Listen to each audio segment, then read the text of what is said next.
The Devil's Soul, Book 1, Chapter 1, Section 2, Upper Darby, Pennsylvania, 1993. Eli stood by the brick wall, tall and thin, his once lemon blonde hair now dirty blonde. His big old-school headphones were silent now, but were always full of beats. Enter the Wu-Tang looped through his head in fragments. This place, Upper Darby, was right next to Philly, but also was distanced. Both places were well known for their borders. The Irish, Italian, Greek, and even black families all moved in circuits that only sometimes crossed. The heat of the sidewalk under him must have felt like a pulse. He stared downward as if seeing old dramas running underneath. UD was close enough to Philly that he could almost hear the hum of 1,000 car stereos across the city limits, but the energy didn't seem to all spill over. His gaze next seemed to yearn. He leaned against the wall's chipped mortar, the scent of gasoline and fried food mingling, his fingers tracing something invisible on the wall.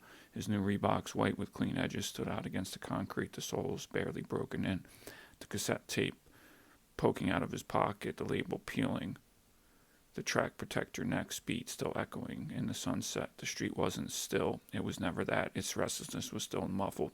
The row houses, painted in dull shades of beige and white, sat close to one another, squeezing things so that even the air felt confined. A few rusting cars lined the curb, old Cutlasses and Buicks, dented and grimy, next to newer models. A red Honda Civic gleamed, its hood spotless. A fresh Ford Taurus looked almost out of place, its metallic paint too polished. The two newer cars stood in contrast to the neighborhood, which showed age and streaks of rust and faded paint.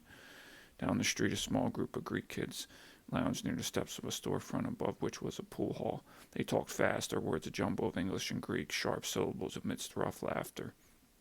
Yun-Jae, the dry cleaner's kid, tossed a ball towards him, the faded rubber hissing against the pavement before skidding to a stop. "You heading into Philly this weekend?" Yun-Jae asked him, his spotless white sneakers also gleaming. Eli caught the ball, it sticking briefly to his fingers. The corner store loomed, neon buzzing. "Yeah, probably going to go down South Street, see what's going on." The ball bounced unevenly on the cracked sidewalk, Yun-Jae catching Eli's pass back to him. The rusted chain-link fence rattled as wind passed, carrying sounds of distant sirens. A low-riding car rolled past, its windows down, a bass-heavy beat rattling from within. Two black kids, their heads bobbing as they passed, heading toward Market Street. The car dipped as it crossed a pothole, the sound of the beat fading. Yun-Jae watched them round the corner. They're probably from west. Eli let the ball roll back toward Yun-Jae, watching it slow as it hit the cracks. The corner store still stood mutely. Eli would tell you his friends here were good.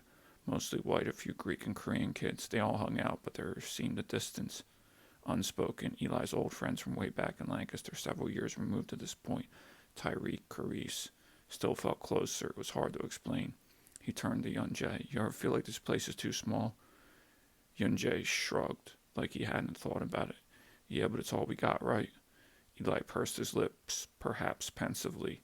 There were new cultures all around him, and maybe this opened things up, combining with the raising up he got in Lancaster. Opportunities abounded.